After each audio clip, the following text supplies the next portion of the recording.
बड़े ही अदब और एहतराम के साथ हजरत मौलाना इरशाद अहमद साहब कासमी सदरुल मुदर्रिसीन मदरसा वसीयतुल उलूम कोपागंज। अस्सलामु अलैकुम व रहमतुल्लाहि व बरकातुहू।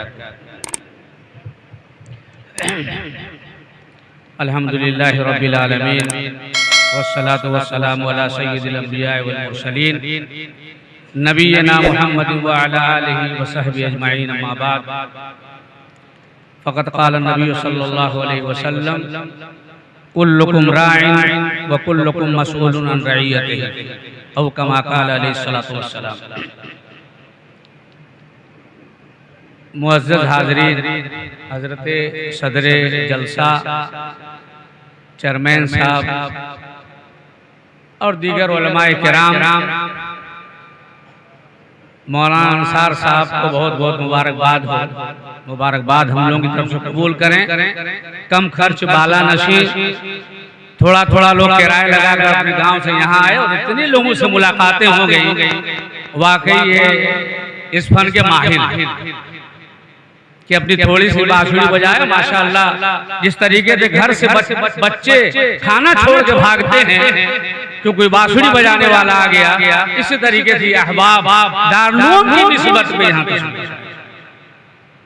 दारुल की निस्बत पे मेरा उन्वान था खुदलाए दारुल की जिम्मेदारी।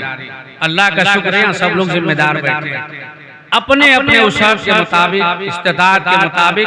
कोई दर्स व तदरीस में तो मदरसे के हाथे में रह करके अपना काम कर रहा है, कोई मुअज्जिन और खतीब है, कोई इमाम है, वो मस्जिद की चार दीवारी में रह करके अपना काम कर रहा है। काम को बढ़ाने की जरूरत है, जिम्मेदार बनने की जरूरत है। अभी मैं वो दूसरा तालिबे इल्म हूँ जो आपके यहाँ खड़ा हूँ। इससे पहले मौलाना शाहिद साहब मेरी बातों को जरा दूसरे अंदाज से न लीजिएगा, लेकिन मौलाना अंदर कमाल साहब चूंकि हम लोगों के वक्त में दारुल में थे, उन्होंने जो बातें बतलाई कि लोग मुझको ये कहने लगे और दारुल 54 दार जदीद का भी तस्करा आया।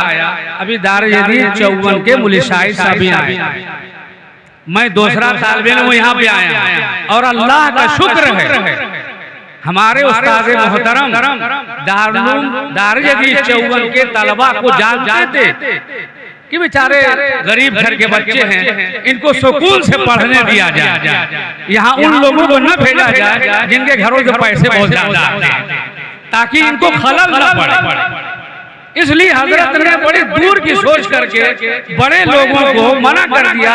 अल्लाह का शुक्र है उस दार जदीद 54 में 2 साल मैं भी रहा, 2 साल तक, और बहुत से मुदर्रिस होकर के अल्लाह को प्यारे भी हो गए।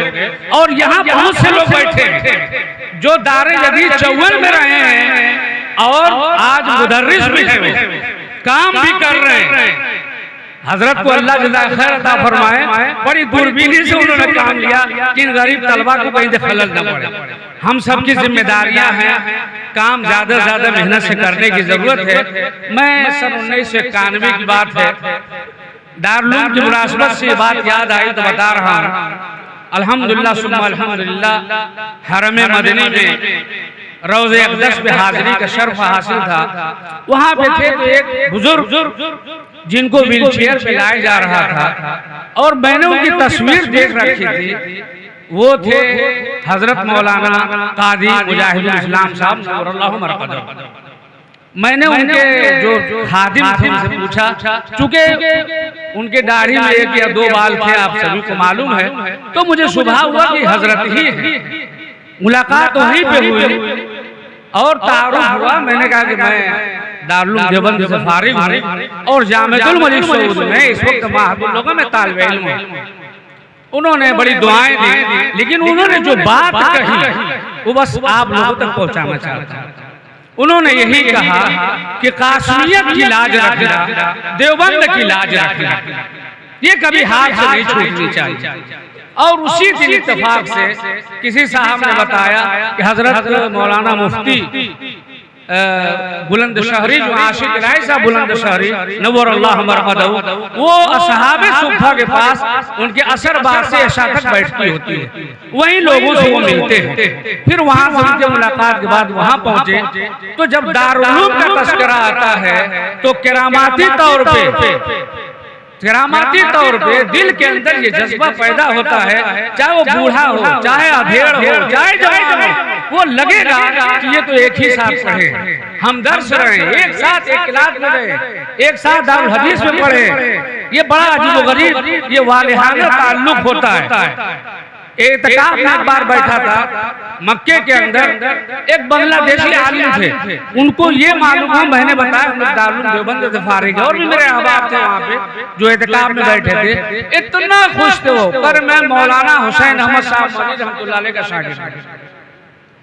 यानी दारुल की निस्बत से आप जहाँ भी जाइए, दुनिया में कहीं भी जाइए, इंशाअल्लाह आपके इकराम करने वाले मिलेंगे, दारुल के सपूत आपको मिल जाएंगे, दारुल के फुजला आपको मिल जाएंगे।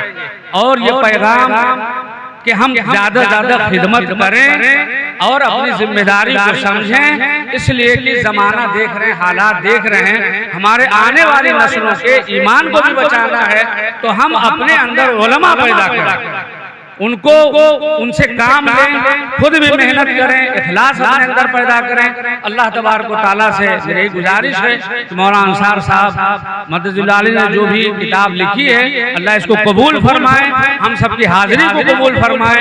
बड़ा अच्छा लगा, बड़ा खुशनुमा मंजर है, इतने सारे लोग गोया इहाते मुलसरी में नमाज पढ़ करके निकले हुए, सब एक दूसरे से मिल रहे हैं और बगैर पैसे के, बगैर किराए के आज दारुल की सैर करवा दिए, ये बड़ी अच्छी बात है। अल्लाह तबारक व तआला उनके नाम अमाल में नेकियां भर दे। वाह खुदा